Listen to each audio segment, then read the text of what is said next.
So, ladies and gentlemen, Saturn, the planet of duty, restriction, and we all know what Saturn is, right? Saturn is misery in short, right? He's the karaka for the sixth house, eighth house, and the 12th house, right? Of course, there are other things like gains after struggle and all this, but essentially, Saturn in one would represents misery, represents this material world. But now what's happening is this planet, which is always representing the material world, is combust. He's combust by the sun, of course. So sun is combusting Saturn, and this is a very peculiar situation. It's a very weird scenario because imagine a place which is fully dark. You can't see anything. It's so dark. It's pitch dark. You can't even uh, see your hands, your fingers, your own body. You cannot see. You cannot pretend. You can't do anything. It's like pitch dark. That's what is Saturn. And imagine now you bring a light. It's like which is so big that it lights up the entire room, and it's so filled with light that you still can't see anything. So in the earlier situation, there was lack of vision due to darkness. But now you do not have the guts, the capacity to even open your eyes because this light is so bright that you have this fear. If I open my eyes, then my eyes will be burnt, right? So imagine that scenario. What kind of how would you feel if that situation would come in your life, right? So first, you could not see. You felt that there's nothing to be seen. And then now, as soon as the light comes, you're like, whoa, there's so much to see, but still I can't see. That's exactly the situation with Saturn currently because he's combust.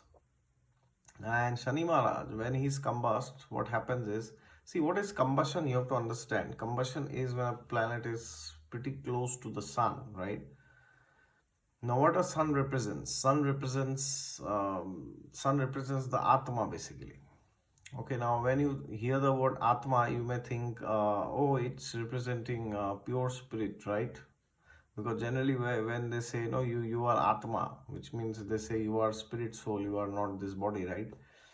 But here, the word Atma is not used necessarily in a spiritual context. It means the word Atma means the self. If you go by literal translation, there is the meaning of the word Atma is the self. So, who do you think you are? Do you think you are this person with this particular name who has these habits, or who likes this, who does dislikes that? Or you think you are an engineer, you are a doctor, you are an astrologer maybe, or you are a magician, or anybody you may be, right? Or what do you think? You may be a big $1 billion businessman, but you may think, oh, I am actually a servant of God, right? Or you may think, oh, you may be a beggar, but you may be the most arrogant, blatant person out there, right? So, whoever you think you are, that is the sun, in short.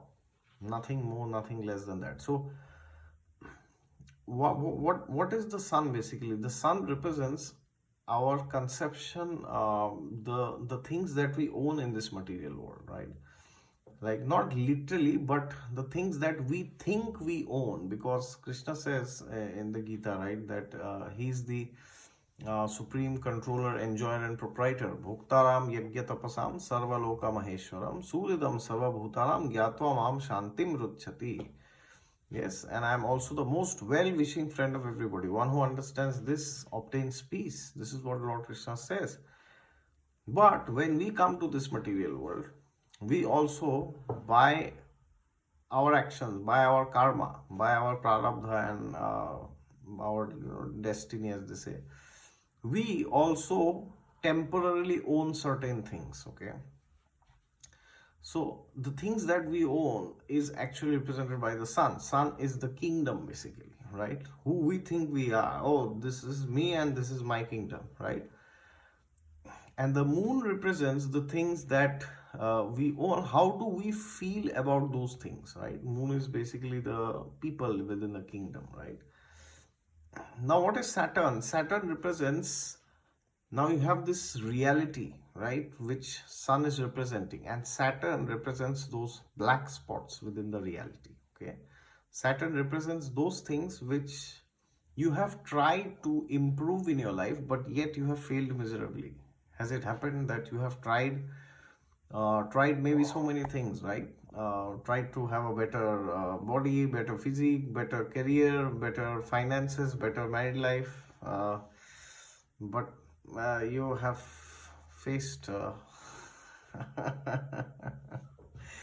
So that is what is Saturn, right? So now what happens when these two energies come close? So the sun, which represents the Atma, which is our conception of ourselves, right, is now in close contact with our limitations.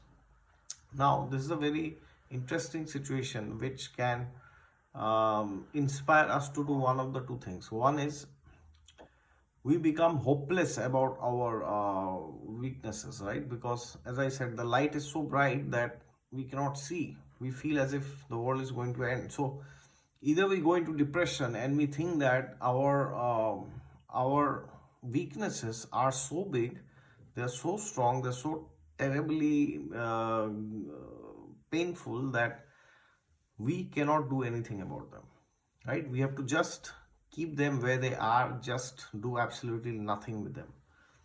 Or you might have this conception that yes, I have these weaknesses, but now is the time that I am becoming aware of these weaknesses. Okay, so that means I need to do something. I need to go beyond these weaknesses.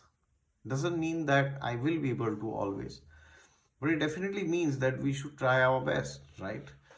Now we will always have some weakness or the other, right? Because in the scriptures it is said, the very fact that somebody has taken birth in Bhuloka, which is where our earth is, it means that we have performed a lot of sinful activities, right? Now within that, if you are born in a human body, you are fortunate, because human body has that special capacity to inquire about God. You will never find dogs or cats or pigs inquiring, oh, who is this Ram, who is this Krishna, who is this Jesus, who is Allah. You'll never find them inquiring. So animal life is characterized by four things: eating, sleeping, mating, and defending. You will see animals are doing one of these four things 24 by 7, right? Now in Kali Yuga, the human beings are also becoming like animals. So they are also just doing, eating. They are eating all the fine foods, buffet, costly hotels they are staying. Then sleeping, they're like sleeping 8 hours, 12 hours, sometimes 15 hours a day. I know people. And then eating, sleeping, mating, it's like rampant, like, premarital sex, extramarital affairs, multiple affairs, whatnot. It's rampant in Kali Yuga. And defending, they're making this, $1 billion, budgets, nuclear weapons. It's all basically because to defend oneself, right?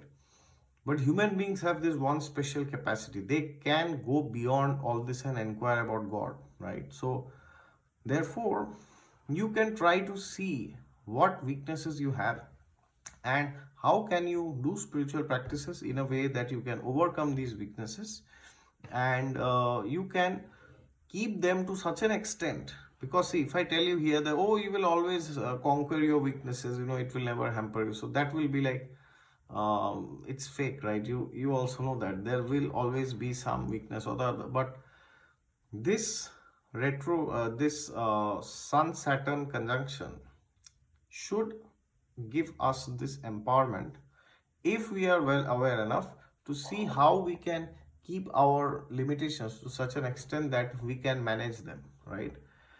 Because as I said, you will always have weaknesses. So accept the fact that you will always have weaknesses. But there are two things. One is, you have weaknesses, and the other one is you are consumed by the weaknesses, right? So the second one should not be there. So If you are in the second position, which means you have weaknesses but you are getting overwhelmed by them, then now is the best time that you can go from level 2 to level 1, which means you still have those weaknesses but it's manageable. Okay, now how can you manage your weaknesses? Well, by doing austerity basically, right? Saturn represents austerity. So instead of eating, 3 times 4 times a day, maybe you can eat only once a day or twice a day. Try not to indulge in Venusian things like sugar and all this, like too much the pitta things, right? Very spicy food, too much fried items, try to avoid them. And try to avoid eating very luxuriously, try to eat simple because the more you feed, the more you deprive your senses from food, the more their power reduces, right? So therefore, if you do austerities, if you do fasting, and if you control your senses, stop eating meat, fish and eggs, and stop eating onions, stop eating garlic, stop eating coffee, stop eating drinking tea, and you eat vegetables, you take the nice things of the world, right? Then what happens is you will be able to control your senses gradually. Okay, so this time is a time for austerity and make some sacrifices. Otherwise, you will always remain at level 2, where you will always be overwhelmed by your weaknesses. And they say, the body, three things are together: the mouth, your belly, and your genitals. These three are together. So anybody whose eating is not controlled, his or her genitals will not be under control, right? You will be running like dogs behind the opposite sex, right? 24 by 7, that's what you will be doing all the time.